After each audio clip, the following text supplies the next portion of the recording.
England వేదిక జరుగుతున్న Anderson Tendulkar ట్రోఫీలో చిట్ట చివరి మ్యాచ్కు రంగం సిద్ధమైంది. జూలై 31వ తేదీ నుండి లండన్లోని ఓవల్ స్టేడియం వేదికగా ఈ ఫైనల్ మ్యాచ్ అయితే ఆడబోతున్నారు. ఈ మ్యాచ్ యొక్క ఇంపార్టెన్స్ గురించి నేనైతే ప్రత్యేకంగా చెప్పనవసరం లేదనుకుంటున్నా. ఆల్రెడీ సిరీస్లో ఇంగ్లాండ్ టీం 2-1 తేడాతో లీడ్లో ఉన్నారు. దీంతో ఈ మ్యాచ్ వాళ్ళు గెలిచినా లేకపోతే డ్రా చేసుకున్నా సరే సిరీస్ వాళ్ళ సొంతం అయిపోతుంది. వేరేస్ మన టీమిండియా సైడ్ నుంచి చూసుకుంటే ఈ సిరీస్ ఓడిపోకుండా ఉండడానికి ఒకే ఒక్క దారి ఉంది. అదేంటంటే ఈ మ్యాచ్లు గెలిచి 2-2తో ఈక్వల్ చేయొచ్చు. సో లాస్ట్ టైం 2021లో కూడా ఇంగ్లాండ్ వేదిక సిరీస్ జరిగినప్పుడు 2-2తో ఈక్వల్ అవడం చూసాం. పోస్ట్ పోన్ అయిన 5వ టెస్ట్ మ్యాచ్ ఇంగ్లాండ్ టీం గెలిచి 2-2తో సిరీస్ ఈక్వల్ చేశారు. దీంతో ఇప్పుడు మన టీమిండియా కూడా 5వ టెస్ట్ మ్యాచ్లు అలాంటివి చేస్తే ఈ సిరీస్ని ఈక్వల్ చేయొచ్చు. ఎస్పెషల్లీ WTC పాయింట్స్ టేబుల్లో ఇంగ్లాండ్ టీంని వెనకనెట్టి మన వాళ్ళకి పైకి వెళ్ళే అవకాశం దొరుకుతుంది. సో డెఫినెట్లీ మన టీమిండియాకి అయితే ఈ మ్యాచ్ కూడా ఒక డోర్ డే మ్యాచ్. గెలిస్తే సిరీస్ని ఈక్వల్ చేస్తారు, అదర్వైజ్ సిరీస్ కోల్పోతారు. ఈవెన్ డ్రా చేసుకున్నా సరే సిరీస్ పోతుంది. బట్ ఈ రోజు వచ్చిన అప్డేట్స్ బట్టి చూసుకుంటే ఈ మ్యాచ్లో మన టీమిండియాకి గెలవడానికి చాలా ఎక్కువ అవకాశాలు కనిపిస్తున్నాయి. ఎస్పెషల్లీ 5వ టెస్ట్ మ్యాచ్ నుండి England captain Ben Stokes rule out అయ్యాడు. అలాగే వాళ్ళ బౌలింగ్ లైనప్లో ఇంకా 3 మార్పులు జరిగాయి. సో ఈ మ్యాచ్లోకి అయితే ఇంగ్లాండ్ టీం ముందు మ్యాచ్లతో కంపేర్ చేసుకుంటే కాస్త వీక్ టీంతోనే బరిలో తెగిపోతున్నారు. ఎస్పెషల్లీ కెప్టెన్ మారిపోయాడు. ఇప్పుడు ఓలీ పాప్ వాళ్ళకి కెప్టెన్గా ఉండబోతున్నాడు. దీంతో మన టీమిండియా ఈ మ్యాచ్లో జాగ్రత్తగా ప్లాన్ చేసుకుంటే ఇంగ్లాండ్ టీంని డిఫీట్ చేయవచ్చు. పైగా ఇంగ్లాండ్ టీంకి చూసుకుంటే గత 5 మ్యాచ్లు ఈ గ్రౌండ్లో మంచి రికార్డు లేదు. అట్ ది సేమ్ టైం మన టీమిండియా చివరిసారి గ్రౌండ్లో మ్యాచ్ అయినప్పుడు ఇంగ్లాండ్ టీంని డిఫీట్ చేశారు. సో ఈ మ్యాచ్కి ముందైతే మన టీమిండియాకి చాలా పాజిటివ్స్ కనిపిస్తున్నాయి. అండ్ ఆల్సో ఈ మ్యాచ్ కోసం మన వాళ్ళకి ఎంత ఫైర్ కావాలో అంత ఫైర్ గంభీర్ ఆల్రెడీ ఇచ్చేశాడు. మనం నిన్నే చూసాం మన హెడ్ కోచ్కి మరి ఆల్ పిచ్ క్రికెటర్ మధ్య గొడవైంది. అండ్ దీని గురించి మనం ఆల్రెడీ వీడియో చేసుకున్నాం. ఒకవేళ మీరు చూడకపోతే GBB స్పోర్ట్స్ ఛానల్ చెక్ చేయండి. సో ఈ మ్యాచ్లోకి అయితే మన టీమిండియా లాస్ట్ మ్యాచ్ డ్రా చేసుకున్న కాన్ఫిడెన్స్ వస్తున్నారు. అట్ ది సేమ్ టైం మన హెడ్ కోచ్ మరి పిచ్ క్యూరేటర్ గొడవ మంచి ఫైర్ని నింపింది. ఈవెన్ ముందు చెప్పుకున్నట్టే వాళ్ళ టీంలో కూడా మార్పులు జరిగి కాస్త వీక్ అయింది. సో డెఫినెట్లీ ఈ మ్యాచ్లో అయితే మన టీమిండియాకి గెలిచేందుకు చాలా పుష్కలంగా ఛాన్సెస్ ఉన్నాయి. మన వాళ్ళు ఎలాంటి మిస్టేక్స్ చేయకుండా ఉంటే చాలు ఈ మ్యాచ్ని గెలిచి సిరీస్ని డ్రా చేసుకోవచ్చు. ఇక ఈ మ్యాచ్ ఆడిపోయి కెన్నింగ్టన్ వాళ్ళ యొక్క పిచ్ రిపోర్ట్ చూసుకుంటే కొంతవరకు బ్యాటింగ్ ఫ్రెండ్లీ వికెట్ అని చెప్పుకోవచ్చు. ఎందుకంటే రీసెంట్గా జరిగిన మ్యాచెస్లో చూసుకుంటే ఈ గ్రౌండ్లో బ్యాట్స్మెన్ బాగా ఎంజాయ్ చేశారు. పర్టికులర్గా ఫస్ట్ 3 డేస్లో బ్యాటింగ్ బాగా అనుకూలిస్తుంది. అండ్ దెన్ లాస్ట్ 2 డేస్లో చూసుకుంటే క్రాక్స్ ఓపెన్ బౌలర్స్ ఖచ్చితంగా ప్లేలోకి వస్తారు. ఎస్పెషల్లీ డే ఫైవ్లో స్పిన్నర్స్కు బాగా అనుకూలిస్తుంది.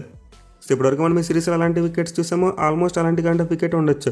అంటే స్టార్టింగ్లో బ్యాటింగ్ అనుకూలించి ఆ తర్వాత చివరిలో కాస్త బౌలర్స్కి ఫేవర్గా మారుతుంది. అయితే ఇంగ్లాండ్ వెదర్ గురించి మనందరికీ తెలిసిందే. బౌలింగ్ చేసే టీంకి అయితే 12th ప్లేయర్లా మారిపోతుంది. సో ఈ మ్యాచ్ కూడా వెదర్ ఫోర్కాస్ట్ కొంచెం అటు ఇటుగానే ఉంది. అంటే లాస్ట్ మ్యాచ్ కాల అయితే 20% రెయిన్ పడే అవకాశం ఉందని చెప్పుకున్నామో ఇక్కడ కూడా సేమ్ స్టోరీ. ఇన్ఫాక్ట్ Day 3 తప్పితే మిగతా 4 రోజులు ఓవర్కాస్ట్ కండిషన్స్ ఉండేందుకు ఎక్కువ అవకాశాలు ఉన్నాయి. సో దీంతో మరోసారి ఇలా ఓవర్కాస్ట్ కండిషన్స్ ఉన్నప్పుడు ఖచ్చితంగా ఫాస్ట్ బౌలర్స్ ప్లేలోకి వస్తారు. మెయిలీ బాల్ కొత్తగా ఉన్నప్పుడు బాగా మూవ్ అవడం చూస్తున్నాం.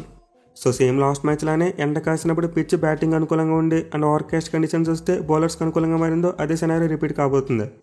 బట్ ఈ మ్యాచ్లో 2 జట్లు కూడా రిజల్ట్ కోసం చాలా హార్డ్గా ప్రయత్నిస్తారు. మరి ముఖ్యంగా మన టీమిండియాకు విజయం అత్యవసరం. అలాగే ఇంగ్లాండ్ టీంకి చూసుకున్న WTC పాయింట్స్ టేబుల్లో పైకి వెళ్ళాలంటే వాళ్ళు కూడా విజయం చాలా ముఖ్యం. సో 2 జట్లు కూడా ఈ మ్యాచ్లో రిజల్ట్ తెప్పించేందుకు చాలా గట్టిగా ట్రై చేస్తారు. ఇక ఈ గ్రౌండ్ యొక్క స్టాట్స్ విషయానికి వస్తే ఇప్పటివరకు మొత్తం 107 టెస్ట్ మ్యాచ్లు జరిగాయి. అండ్ 107 మ్యాచ్లో ఫస్ట్ బ్యాటింగ్ చేసిన టీం 40 మ్యాచ్లు గెలిస్తే చేస్ చేసిన టీమ్స్ 30 మ్యాచ్లో గెలిచాయి.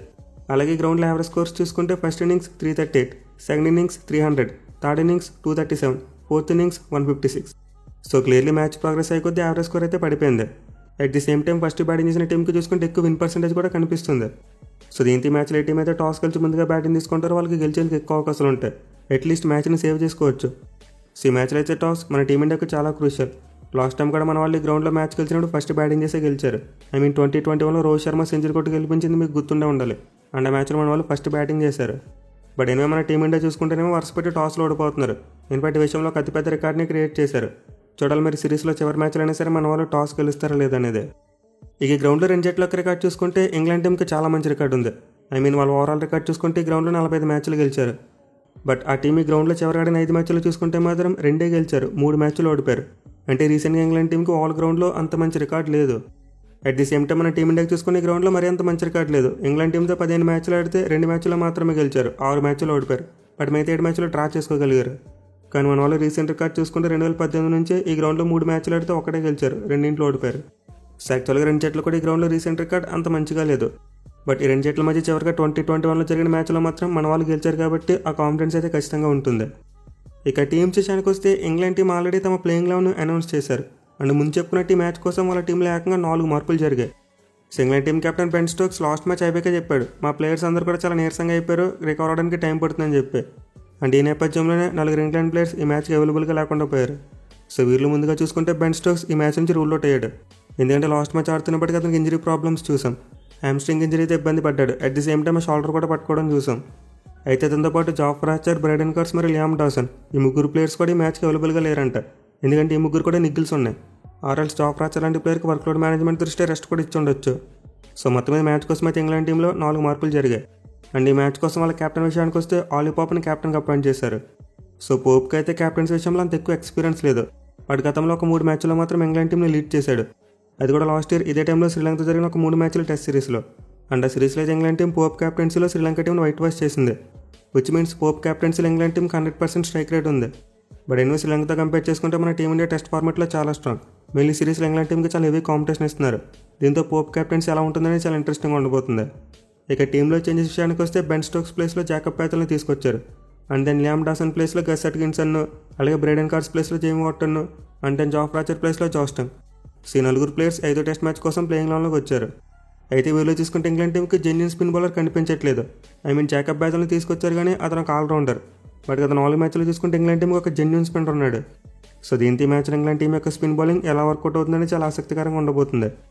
అలాగే పేస్ బౌలర్స్లో చూసుకున్న వాళ్ళకి మెజారిటీగా రాణించింది బెన్ స్టోక్స్ మరియు జాఫ్రా ఆర్చర్. బట్ ఈ మ్యాచ్లో మాత్రం వీళ్ళిద్దరూ లేరు. దీంతో ఇంగ్లాండ్ టీం కొత్తగా తీసుకొచ్చిన పేసర్స్ ఎంత ఎఫెక్టివ్గా ఉంటారనేది కూడా చాలా ఇంట్రెస్టింగ్ క్వశ్చన్ మార్క్. మెయిన్లీ సిరీస్లో ఇప్పటివరకు టాప్ వికెట్ టేకర్గా బెన్ స్టోక్స్ ఉన్నాడు, కానీ ఈ మ్యాచ్కి అతను అందుబాటులో లేడు. అలాగే జాఫ్రా ఆర్చర్ చూసుకున్న అతను ఆడిన మ్యాచ్లో చాలా వరకు ఇబ్బంది పెట్టాడు మన బ్యాట్స్మెన్ని. ఇంగ్లాండ్ టీం తమకు బాగా రాణించిన ఇద్దరు మెయిన్ ఫాస్ట్ బౌలర్స్ను ఈ మ్యాచ్లో మిస్ కాబోతుంది. అయితే బ్యాటింగ్ విషయానికి వస్తే మాత్రం లాస్ట్ మ్యాచ్లో వాళ్ళందరి ప్లేయర్స్ కూడా చాలా మంచిగా ఆడారు. ఎస్పెషల్లీ టాప్ ఆర్డర్ నుంచి రన్స్ రావడం చూసాం. అండ్ జో రూట్ అయితే బీభత్సమైన ఫామ్లో ఉన్నాడు. సో బ్యాటింగ్ విషయంలో ఇంగ్లాండ్ టీంకి పెద్దగా సమస్యలు అయితే లేవు, కేవలం బౌలింగ్లో మాత్రమే సమస్యలు కనిపిస్తున్నాయి. ఇక మన టీమిండియా విషయానికి వస్తే లాస్ట్ మ్యాచ్ డ్రా చేసుకున్న తర్వాత మంచి కాన్ఫిడెన్స్తో ఉంటారు. బట్ ఈ మ్యాచ్ కోసం చూసుకుంటే మన వాళ్ళకి కూడా ప్రాబ్లమ్స్ కనిపిస్తున్నాయి. మెయిన్లీ మన వైస్ కెప్టెన్ రిషబ్ పంత్ ఈ మ్యాచ్ నుంచి రూల్ అవుట్ అయిపోయాడు. సో దీంతో ఈ మ్యాచ్లో మన టీమిండియా అతని ప్లేస్లో ధ్రువ్ జురేల్ని ఆడించేందుకు చాలా ఎక్కువ అవకాశాలు కనిపిస్తున్నాయి. అలాగే ఈ చేంజ్తో పాటు మన టీమిండియాలో ఇంకా 3 మార్పులు జరగవచ్చు. ఎందుకంటే ఓల్డ్ ట్రాఫోర్డ్లో టెస్ట్ మ్యాచ్ అవగానే మన హెడ్ కోచ్ గౌతమ్ గంభీర్ ఒక అప్డేట్ ఇచ్చారు, మన టీమిండియా ఫాస్ట్ బౌలర్స్ అందరూ కూడా ఫిట్గా ఉన్నారని చెప్పి. సో దీంతో లాస్ట్ మ్యాచ్ మిస్ అయిన ఆకాశ్దీప్ అన్సుల్ గాంబోజ్ ప్లేస్లో ప్లేయింగ్ లైన్లోకి వస్తాడు. అలాగే హర్షదీప్ సింగ్ కూడా ఈ మ్యాచ్ కోసం ఫిట్గానే ఉన్నాడు. దీంతో ఆబ్వియస్లీ వర్క్లోడ్ మేనేజ్మెంట్ దృష్ట్యా బుమ్రాని పక్కన పెట్టి హర్షదీప్ సింగ్ని తీసుకోవచ్చు. ఇన్ఫాక్ట్ ఆల్రెడీ కొన్ని రిపోర్ట్స్ కూడా వచ్చాయి. ESPN క్రికెట్ వాళ్ళు చెప్పారు ఈ మ్యాచ్లో బుమ్రా ఆడకపోవచ్చు అని చెప్పి. సో మోస్ట్లీ 5 టెస్ట్ మ్యాచ్లో హర్షదీప్ సింగ్ తన టెస్ట్ డెబ్యూ అయితే చేయొచ్చు. ఇక చివరిగా చూసుకుంటే ఈ మ్యాచ్లో అయినా సరే కుల్దీప్ యాదవ్ ఆడిస్తలేదని చెప్పి ఒక పెద్ద క్వశ్చన్ మార్క్ ఉంది. సో లాస్ట్ మ్యాచ్లో అయితే మన వాళ్ళు ఎక్స్ట్రా సెమర్ కోసం షార్దుల్ ఠాకూర్ని తీసుకున్నారు. అండ్ అతను బ్యాటింగ్లో చూసుకుంటే పర్వాలేదు, ఎంతకంత కొట్టాడు. కానీ బౌలింగ్లో మాత్రం పూర్తిగా తేలిపోయాడు. దీనివల్ల మన టీమిండియా ఇంగ్లాండ్ టీంని తొందరగా ఆల్అౌట్ చేయలేకపోయింది. సో ప్రస్తుతానికైతే మన టీమిండియాకు ఆ 20 వికెట్స్ తీయగలిగే బౌలర్స్ కావాలి. దీంతో ఈ మ్యాచ్లో షార్దుల్ ఠాకూర్ని పక్కన పెట్టి కుల్దీప్ యాదవ్ని తీసుకునేందుకు ఎక్కువ అవకాశాలు ఉంటాయి. మెయిన్లీ ముంచుకున్న డ్యూయల్ పిచ్ లాస్ట్ 2 డేస్లో స్పిన్నర్స్కి ఎక్కువగా అనుకూలించే అవకాశాలు ఉంటాయి. దీంతో కుల్దీప్ యాదవ్కు ఈ ఒక్క టెస్ట్ మ్యాచ్లో అయినా సరే అవకాశం ఇవ్వాలని చెప్పి ఫ్యాన్స్ కోరుకుంటున్నారు. సో మన టీమిండియాకు ఒక జెన్యూన్ బౌలింగ్ ఆప్షన్ కావాలనుకుంటే కుల్దీప్ యాదవ్ని తీసుకుంటారు. లేదా ఎక్స్ట్రా సెమర్ కావాలనుకుంటే మళ్ళీ షార్దుల్ ఠాకూర్ కోసం వెళ్ళొచ్చు. బట్ షార్దుల్ బౌలింగ్లో చూసుకుంటే ఆడిన 2 మ్యాచ్లు కూడా చాలా పూర్గా వేశాడు. విచ్ మీన్స్ అతను ఫస్ట్ సీమ్ బౌలర్ కొన్నా సరే పెద్ద ఎఫెక్ట్ చూపించట్లేదు. అది నితీష్ కుమార్ రెడ్డి ఉంటే ఖచ్చితంగా అతను తీసుకునేవారు. సో మనకి తీసుకుందామనే సరే ఫస్ట్ సీమ్ బౌలింగ్ ఆప్షన్ అంత స్ట్రాంగ్గా లేదు కాబట్టి కుల్దీప్ యాదవ్ని తీసుకుంటే బెటర్. లేదు మన బ్యాట్స్మెన్ మంచి ఫామ్లో ఉన్నారు కాబట్టి రిస్క్ తీసుకుని 4వ జెన్యూన్ పేస్ బౌలర్ని కూడా తీసుకునేందుకు అవకాశాలు ఉంటాయి. అంటే 4వ సీమ్ బౌలర్గా ప్రసిద్ధి కృష్ణని కూడా తీసుకునేందుకు ఛాన్స్ ఉంటుంది. సో మొత్తం మీద మరోసారి నెంబర్ 8 స్పాట్లో ఎవరు ఆడతారనేది అన్నది క్లారిటీ లేదు. కానీ మిగతా అన్ని స్పాట్స్ చూసుకుంటే మాత్రం చాలా వరకు క్లారిటీ వచ్చేసింది. ఎనీవే ఈ మ్యాచ్లో మన వాళ్ళు గెలవాలంటే బౌలింగ్ చాలా మంచిగా వేయాలి. మెయిన్లీ లార్డ్స్ టెస్ట్ మ్యాచ్లో ఎలా అయితే డిసిప్లిన్ బౌలింగ్ చేస్తారో అలాంటి డిసిప్లిన్ బౌలింగ్ చేయాలి. అదర్వైజ్ ఈ మ్యాచ్లో కూడా మన వాళ్ళు 20 వికెట్స్ తీయలేరు. అట్ ది సేమ్ టైం కెప్టెన్గా శుభ్మన్ గిల్ యొక్క టాక్టిక్స్ చూసుకుని ఇంకా ఇంప్రూవ్ చేసుకోవాలి. అఫ్కోర్స్ అతనైతే ఇంకా లెర్నింగ్ స్టేజ్లోనే ఉన్నాడు. But still on field captaincy decisions ఇంకా యాక్యురేట్గా రావాలి. సో బ్యాటింగ్ వైజ్ చూసుకుంటే మన టీమిండియాకి పెద్దగా సమస్యలు. జైస్వాల్ అక్కడే కాస్త తడపడుతున్నాడు. బట్ మిగతా బ్యాట్స్మెన్ అందరూ కూడా మంచి ఫామ్లో ఉన్నారు. మెయిన్లీ మన ఆల్రౌండర్స్ జడేజా మరియు సుందర్ ఇద్దరు కూడా బీభత్సమైన ఫామ్లో ఉన్నారు. అలాగే రాహుల్ మరియు గిల్ ఆల్రెడీ సిరీస్లో చాలా రన్స్ కొట్టున్నారు. సో ఫస్ట్ టెస్ట్ మ్యాచ్లో కొలాప్స్లు మినహాయిస్తే ఆ తర్వాత మన బ్యాట్స్మెన్ ఏదైనా మేనేజ్ చేయగలుగుతున్నారు. ఆ తర్వాత కేవలం లార్డ్స్ టెస్ట్ మ్యాచ్ సెకండ్ ఇన్నింగ్స్లో మాత్రమే ఫెయిల్ అయ్యారు. కానీ బౌలింగ్ చూసుకుంటే మాత్రం కాస్త అటుగానే ఉంది ఇంకానే. సో 2 టెస్ట్ మ్యాచ్లో మన వాళ్ళు బుమ్రా లేనప్పుడు అద్భుతంగా బౌలింగ్ చేసి మ్యాచ్ని గెలిపించారు. ఎస్పెషల్లీ సిరాజ్ దగ్గర నుండి 5 స్పెల్ రావడం చూసాం. దీంతో ఈ మ్యాచ్లో కూడా మన టీమిండియా బౌలర్ స్టెప్అప్ అయితే బాగుంటుంది. మెయిన్లీ మరోసారి ఆకాశ్దీప్ లాంటి బౌలర్కి పిచ్ బాగా సూట్ అయ్యేందుకు అవకాశాలు ఉంటాయి. సో ఈ మ్యాచ్లో మన టీమిండియా ఎట్టి పరిస్థితులు కూడా ఆ 20 వికెట్స్ చేయడం మీద ఎక్కువ ఫోకస్ పెట్టాలి. ఇక ప్లేయర్ బ్యాటిల్స్ విషయానికి వస్తే అంత ఇంట్రెస్టింగ్ బ్యాటిల్స్ ఏమీ కనిపించట్లేదు. ఎందుకంటే 2 జట్ల బౌలింగ్ యూనిట్స్లో కూడా మార్పులు జరగబోతున్నాయి. ఇన్ఫాక్ట్ ఇంగ్లాండ్ బౌలర్స్ చూసుకుంటే ప్రీవియస్గా మన టీమిండియా బ్యాట్స్మెన్కు చాలా తక్కువ సందర్భాల్లో బౌలింగ్ చేశారు. సో మోస్ట్లీ మనకి ఈ మ్యాచ్లో ఇంగ్లాండ్ టాప్ ఆర్డర్కి మరి ఆకాశ్దీప్కి మధ్య ఒక మంచి బ్యాటిల్ ఆడొచ్చు. అలాగే మొహమ్మద్ సిరాజ్ మరి ఇంగ్లాండ్ కెప్టెన్ పోప్ మధ్య కూడా ఒక మంచి బ్యాటిల్ ఉండబోతుంది. ఈవెన్ క్రిస్ వోక్స్ మరి మన ఇండియా ఓపెనర్స్ మధ్య కూడా ఒక మంచి బ్యాటిల్ అయితే ఉండొచ్చు. బట్ ప్రీవియస్గా చూసుకుంటే మాత్రం వీళ్ళందరి మధ్య పెద్దగా బ్యాటిల్స్ అయితే జరగలేదు. ఎనివే ముందు చెప్పుకున్నట్టు ఈ మ్యాచ్లో అయితే మన టీమిండియాకు గెలిచేందుకు ఎక్కువ అవకాశాలు కనిపిస్తున్నాయి. ఇంగ్లాండ్ టీంతో కంపేర్ చేసుకుంటే మన టీం కాస్త బలంగా కనిపిస్తుంది. దీని వల్ల ఎక్కువ మిస్టేక్స్ చేయకూడదు, అంటే బౌలింగ్లో డిసిప్లిన్ చూపించాలి, అలాగే ఫీల్డింగ్ కూడా మంచిగా చేయాలి. At the same time toss కలిసి ముందుగా బ్యాటింగ్ తీసుకుంటే అది కూడా మన టీమిండియాకు ప్లస్ అయ్యే ఛాన్స్ ఉంటుంది.